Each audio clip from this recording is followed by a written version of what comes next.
me. What's up, man? Well, it's great to have you. So, what are your thoughts, though, on Russ and this triple-double record? I think it's amazing. Man, I've never seen, and I'm not even caught up in the moment. I've never seen an NBA player give maximum effort every single night. I mean, I've been around. I played against Michael. I played against Bird. I saw Kobe. I've seen LeBron.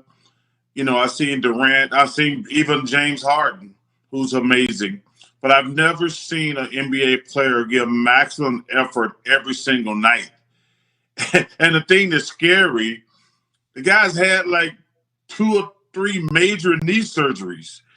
And it's amazing. And I got nothing but respect for him. Especially in this day and age where players be load managing. And a lot of these guys, they like the lifestyle, they like the money, and they just going out there and just going through the motions. Mm-hmm. I just got nothing but respect for Russ. Chuck, we were talking about how hard it is to do that each and every night. What do you say to people that love to say, well, he's not a winner, which I think is so lame. But what do you say to people that say that about Russell Westbrook?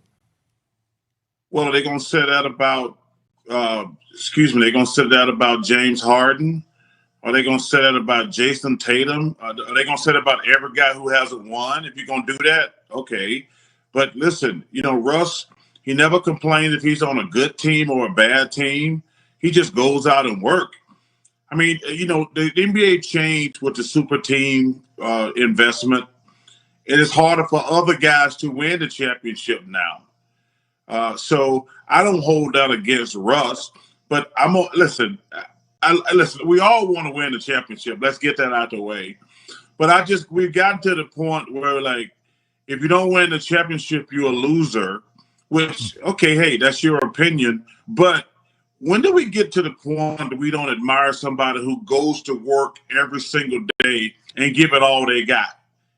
I mean, as a fan, and listen, I'm a fan first and foremost. If I had Russell Westbrook in my city, I would say to myself, hey, you know what? That dude gives me, of course, we would like to win the championship and do the parade and all that other stuff. But if Russell Westbrook is on my team and he's giving me every single thing he has every single night, I got to respect that.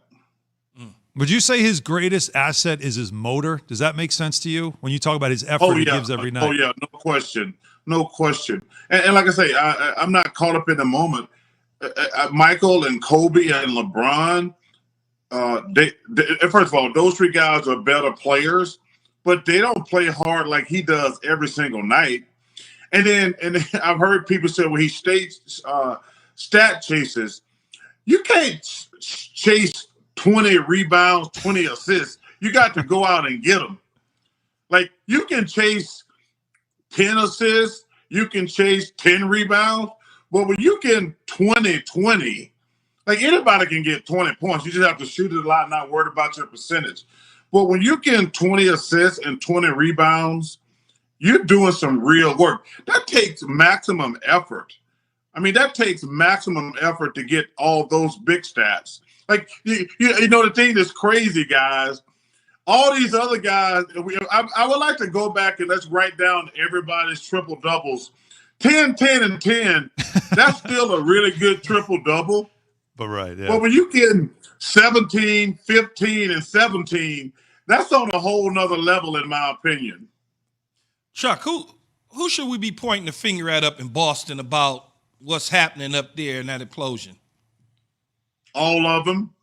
Danny Ainge is a good friend of mine, but he's not done a good job with all those draft picks he had. He hasn't done a good job because he made a mistake with Kyrie Irving. I think he made a mistake with Kemba Walker. And, and that team is not very good at all. And listen, we pat you on the back when you win, Key. We got to kick you in the ass when you lose. That's the way this thing works. It's nothing personal. It's just business. Think about it. Boston had 100 number 1 draft picks, and they haven't done anything with them. Now they're irrelevant because I mean, there's nobody in their right mind think like Boston is even close to being a contender. So, like I say, you have to blame the guys. Brad Stevens got to get some blame for it too, because when they were winning, we were patting them on the back. Now we got to kick them in the ass. That's not personal. That's just how this business works now. Well, excuse me. That's the way this business always works. Mm-hmm. Hey, listen. I can't get mad when people say I didn't win the championship. That's how this thing works, Keith. You know, hey, that's the truth. I didn't win the championship. I can't get mad. I just have to accept it. You know, I think I was a hell of a player, but people can say, but he didn't win the championship. That's fair game. Who's coming out the West besides my Lakers, man? Hey, Keith, let me just tell you this, man. I don't want to be one of these idiots to get on TV and act like you know what he's talking about. I got zero idea who coming out of the East or the West. I mean, I'm not saying this just to you now. This is to me, I've been in the NBA for 36 years. There's always been like one of these 3 or 4 teams is going to win the championship. It ain't even close to like that this year.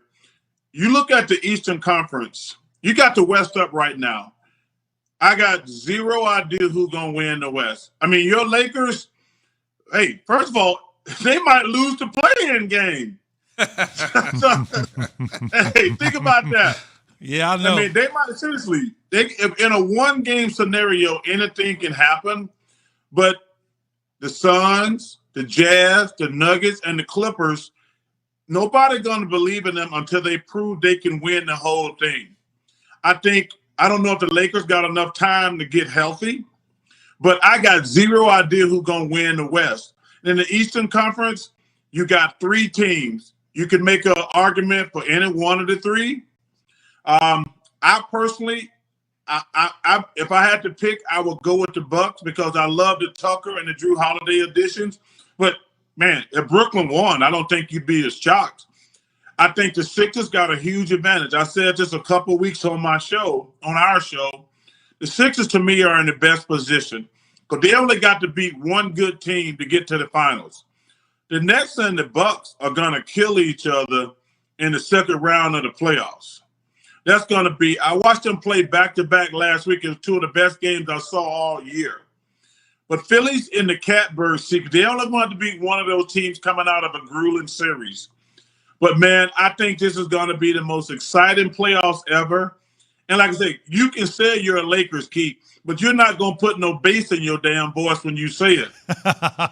Not today, Don't Chuck. be hating, Chuck. Not today, Chuck. LBJ coming back tonight. But wait a we minute. healthy. Don't even worry about it. I can't let you go, though, because I did notice you only mentioned 3 teams in the East, which means my Knicks aren't among that list, which, of course, I'm not surprised. I'm just happy to be back in the NBA, Chuck. So just with that alone, and the Knicks play the Lakers tonight on TNT, what are you seeing from Tom Thibodeau and the Knicks at least just being back in the NBA this year? Well, number one, I think it's great for the NBA. The NBA is better when the Knicks and the Celtics are good. Man, Tom Thibodeau is proving that he's a terrific coach. Julius Randle is clearly the most improved player. That ship has sailed like 2 months ago. My biggest question, I'll ask you guys, and you tell me the truth. Is he second team All-NBA? I would vote for him second team All-NBA. He's been fabulous all year. But I actually think he's probably in the top 5 for MVP. No disrespect to any of those. And that's another. I don't know who the MVP is going to be. I mean, it's going to be the closest vote ever. You can vote for Joker. You can vote for Embiid. You can vote for Chris Paul. Listen, Julius Randle should be in that conversation. What he's done this entire year in New York. But to answer your question, Tibbs is the runaway coach of the year other than Quinn Snyder and Monty Williams has done a fabulous job in Phoenix. That's where I live. But Thibodeau is the coach of the year. Randle is the most improved by far. But I'm telling you, he's knocking on the door the first team All-NBA. He's probably you only get 3 picks, so it's probably going to be Joker, Embiid, and Giannis. but he should definitely be the next guy on the front court list. He's been amazing all year. It's just amazing, like I said, to be back in the league, and tonight's game will be a fun game for sure. But you're absolutely right, Chuck. This is as wide open of a league as we've had in a long time, probably because of the quick turnover, but at least it's been